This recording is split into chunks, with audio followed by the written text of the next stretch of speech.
Hello,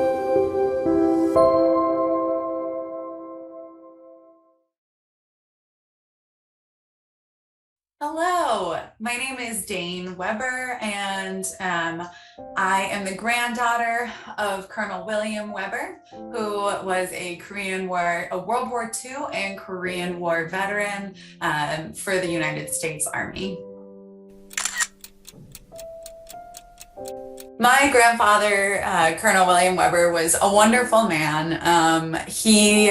As you mentioned, he helped get the Korean War Memorial built here in Washington, D.C., and also took part to help get Korean War memorials built all over the world, including one in Canberra, Australia, for the Australians. And so he was a part of the original foundation who worked to get the Korean War Memorial built on the mall in the 1980s and 90s. So President Reagan of the United States helped to named him as a member of the board for the original building of the Korean War Memorial here. He also, pretty much as soon as the Korean War Memorial was dedicated in 1996, he realized after watching veterans come visit,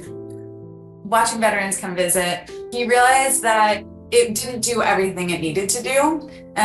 He saw the power of the Vietnam Veterans Memorial just around the corner on the Washington Mall, and he decided that a good addition to the mall would be, or to the memorial, would be adding the names of those who were fallen, killed, and missing in action, including the Katusas, the Korean augmentation to the U.S. Army. So that became his secondary life passion right after the completion of the original monument. And he was able to, he did pass away before the dedication of the Wall of Remembrance, but his last day of life was the day that the final stone was laid to rest. It was laid in the memorial. So he knew that his work was complete and that the memorial was complete. And he was able to raise money from the generous donations of the people of Korea, and then also some from the United States, and in order to build this new Wall of Remembrance. And he knows now but he knew before he passed that the wall was complete and that he had succeeded in raising enough money to upkeep the memorial for years to come. So he did complete his work. He knew it was done.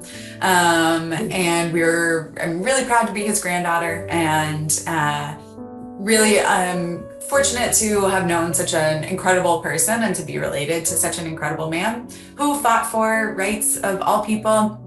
Especially, he was one of the first double amputees to continue on in a career in the Army, in the U.S. Army, after losing his arm and leg in the Korean War. And he, really did a good job of making sure that those who were wounded during war were able to have everything they needed and be supported by our government. And I know he did a lot of the same in South Korea as well, to help wounded warriors be just as recognized in Korea as they are here in the United States. My grandfather lost his arm and his leg during the Korean War. And as I grew up, I never saw him as disabled. I never saw him as being differently abled in any way. My mom tells a funny story of the first time she ever met my grandfather, where he was 50 feet up in a tree cutting down a limb on his property. So he did not see himself as disabled in any way, shape, or form. He hated to use a wheelchair in his later years, and really just was a really wonderful role model for me growing up, to know that just because you look different doesn't mean that you are lesser than. And so I think that's something that I've really taken to heart throughout my life. And it's very inspiring to see how much my grandfather means to the Korean people. I've been offered a lot of wonderful opportunities because of his connection and his dedication to ensuring that the Korean War is remembered and not forgotten. I was able to go to South Korea when I was in college as part of a revisit program for grandchildren of Korean War veterans. We also took a wonderful trip to Australia when I was young to dedicate the Korean War Memorial in Canberra, Australia. And I was also a part of an organization called the Korean War Veterans Youth Corps that I ran for a few years that was dedicated to bringing the memories of Korean War veterans front and center and making sure we recorded them from all around the world before it's too late.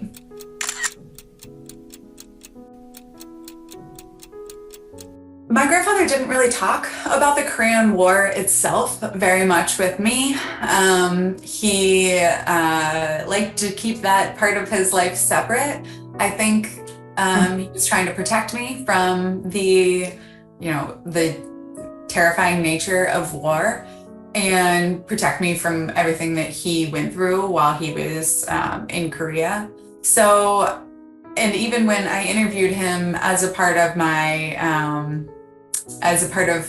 program that I was a part of, he mostly focused on after the war, what happened after the war. And when I was about his age of when he was in Korea and lost his arm and his leg, I really did realize then, how young he was and how much had happened since. And he just didn't want his participation in the war on the ground to be the defining feature of his life. And the fact that he lost his arm and his leg to be a defining feature of his life. It was just one thing that was a part of his world that made who he was, but was not the only thing that made him who he was. So I think that's why he liked to focus a little bit more on what he had been a part of since the war. Yes, I believe that was referring to just our dedication to helping to ensure my grandfather's legacy is fulfilled by remaining dedicated to the Korean Peninsula and the Korean people and doing whatever we can to help keep the Korean War remembered rather than forgotten. Here in the United States and worldwide, it is often referred to as the Forgotten War. And we don't subscribe to that belief. We would like to kind of do what we can to make it the remembered victory rather than the forgotten war, because we really have seen the differences between North and South Korea. And you can see just looking at the satellite imagery, the Earth at night, you can just see right there from that image the difference between North and South Korea and how well South Korea has done. And so that is something that we are all very passionate about and would love to continue. So that's myself, my mother, and my grandmother. Well, it's lovely for him to be remembered. It's been really great to see the impact that he's had on the Korean people and the Korean diaspora as well. And that's really become evident even more so since he passed away. And it's just really nice to know that his memory and his legacy will live on. And I also I'm very touched and honored to know that he had such an important part in the role of so many wonderful things that have happened in South Korea and also in the United States. And yeah, it's wonderful to be a part of it and to know that he is lovingly remembered. Yes, if you have the opportunity to visit the United States, whether if you live here in DC or the DC area or are visiting from Korea or elsewhere in the diaspora, please come visit. It is a wonderful memorial. It's a really beautiful tribute to the sacrifices of the Korean War. I feel very touched by every time I visit, to go to see in different weather and different times of year, the statues on the mall. It is such a poignant and impressive monument and dedication to the sacrifices that our countrymen made, and then also all of the UN represented countries as well. If you're at the memorial and you're walking down the path, the best way to do it, the Park Service volunteers and staff members can help you.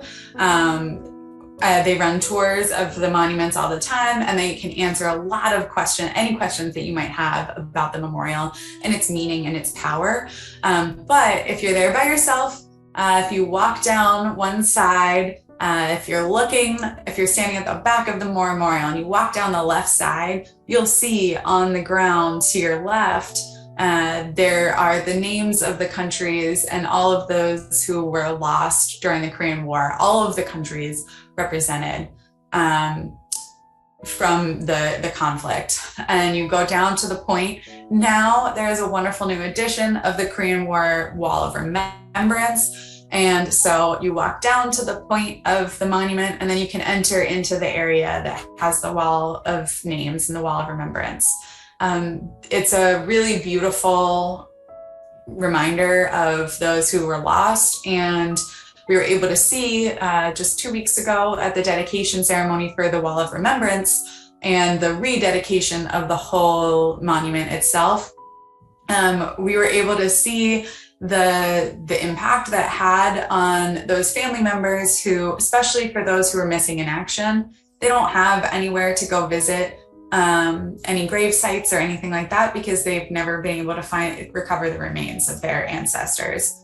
So for them to be able to walk around and see the names and see the Korean names also of the Katusas who fought, all mixed in with the Americans, and they're not separated out by rank either. They're just all alphabetical. It's a really powerful and a really wonderful tribute to those who gave everything during the Korean War. And they were all so young, and it's just also a reminder of just how young all of those folks were, and how many lives were lost, and that's just from the United States. So that's just a small fraction of those who were lost overall in the war. But so you get to walk around the Wall of Remembrance, see all of the names, really take some time to consider all of those who are lost, and then come down the other side, which has a beautiful wall that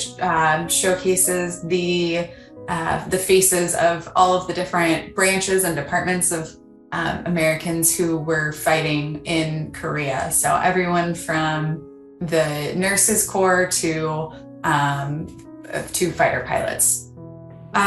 We also the statues themselves are arranged, and they are beautiful in the snow. If you ever have a chance to visit in the snow or in any foggy weather, it is just haunting and beautiful, and a really wonderful reminder. Just really interesting to see. They're all designed to look like everyman, so they're designed to look like anyone who might have been fighting in Korea. And so they're not necessarily designed to look like any one particular individual. My grandfather did pose for one of the statues, and I'm honored to know that he will always be remembered in that way, and then also at Arlington National Cemetery, where he is buried.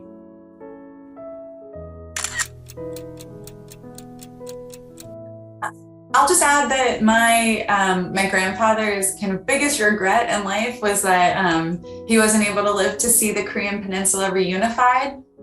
He really believes that, as I mentioned earlier, South Korea has flourished after the Korean War and has done an incredible job of rebuilding and becoming an economic powerhouse in the world. And he it was one of his biggest life regrets to know that North and South Korea are still divided. So hopefully there will be some progress on that in the future. So that, but I just wanted to share that wish of his that extends to myself as well. 만나에서 만나요.